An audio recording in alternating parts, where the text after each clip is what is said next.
প্রিয়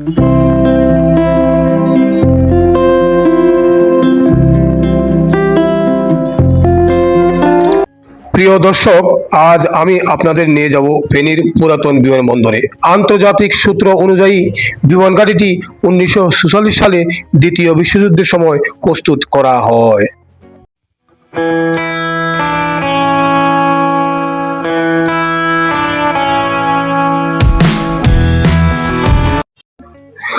আসসালামু আলাইকুম, welcome to travel diary BD 360 YouTube চ্যানেলে। আপনাদের সাথে আছি আমি মোহাম্মদ বশির।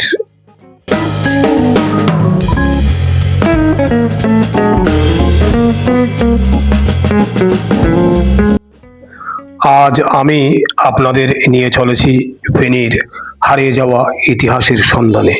গন্তব্য ফেনীর পুরাতন বিমানবন্দর, যা একসময় দ্বিতীয় বিশ্বযুদ্ধের গুরুত্বপূর্ণ সামরিক বিমান ঘাঁটি হিসেবে পরিচিত ছিল।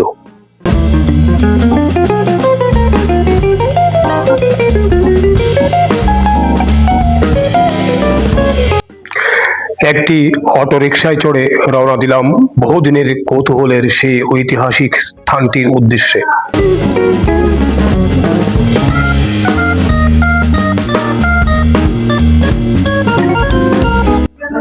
অটোরিকশা ধীরে ধীরে শহরের ব্যস্ত রাস্তা পেরিয়ে সামনে এগিয়ে যাচ্ছিল।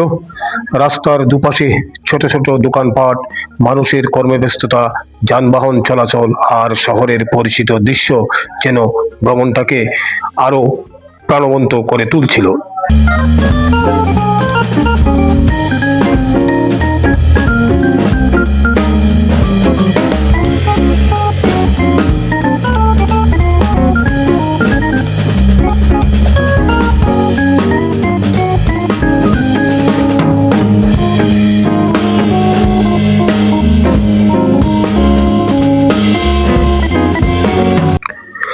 পথে যেতে যেতে ফেনী সদর হাসপাতাল চত্বর এলাকায় পৌঁছে গেলাম।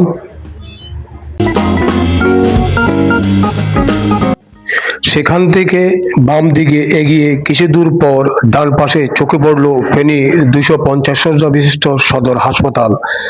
জেলার মানুষের চিকিৎসা সেবার গুরুত্বপূর্ণ ভূমিকা পালন করে আসছে এই হাসপাতাল।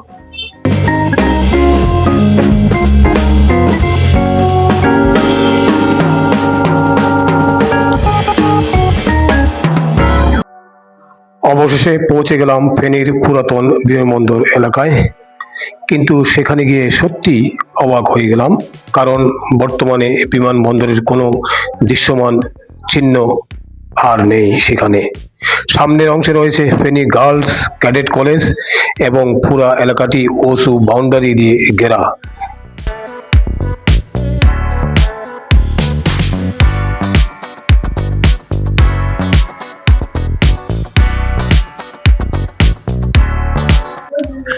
তাই বাইরে থেকেই বাউন্ডারির পাশের গাছপালা, পরিবেশ এবং আশেপাশের দৃশ্য ক্যামেরাবন্দি করে আপনাদের জন্য নিয়ে এসেছি।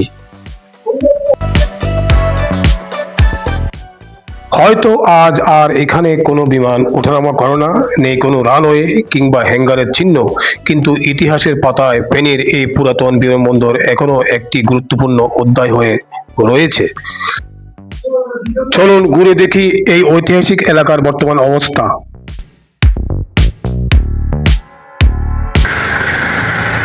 দর্শক, আপনারা যে জায়গাটি দেখতে পাচ্ছেন,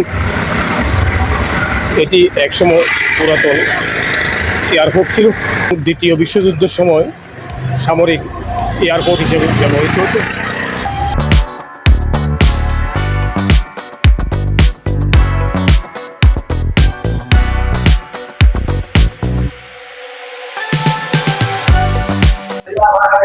এখানে 1944 সালে বর্তমান মিয়ানমার প্রান্তে মিত্রবাহিনীর গুরুত্বপূর্ণ সামরিক ঘাঁটি ছিল।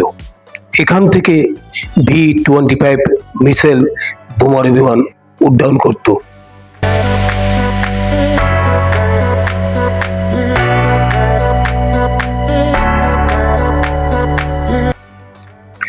এবং বার্মায় জাপানি বাহিনীর বিরুদ্ধে অভিযান পরিচালনা করত। এছাড়াও যুদ্ধরত সৈন্যদের জন্য গোলাবারুদ, খাদ্য ও অন্যান্য সরঞ্জাম আকাশপথে সরবরাহ করা হতো। বিমান ঘাঁটিটি যোগাযোগ কেন্দ্র এবং বিমান রক্ষণাবেক্ষণ ডিপো হিসেবেও ব্যবহার করা হতো।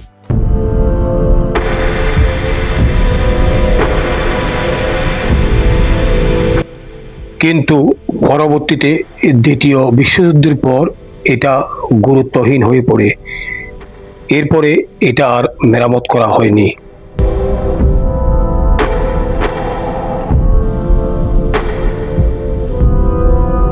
দেখতে দেখতে সময় শেষ হয়ে এসেছে। দেখা হবে অন্য কোনো ভিডিওতে, অন্য কোনো সময়। সে পর্যন্ত আপনাদের সবার সুস্বাস্থ্য কামনা করে আজকের মতো এখানে বিদায় নিচ্ছি। যদি আমাদের চ্যানেলটি ভালো লাগে তাহলে লাইক, কমেন্ট এবং সাবস্ক্রাইব করতে ভুলবেন না। আল্লাহ হাফেজ।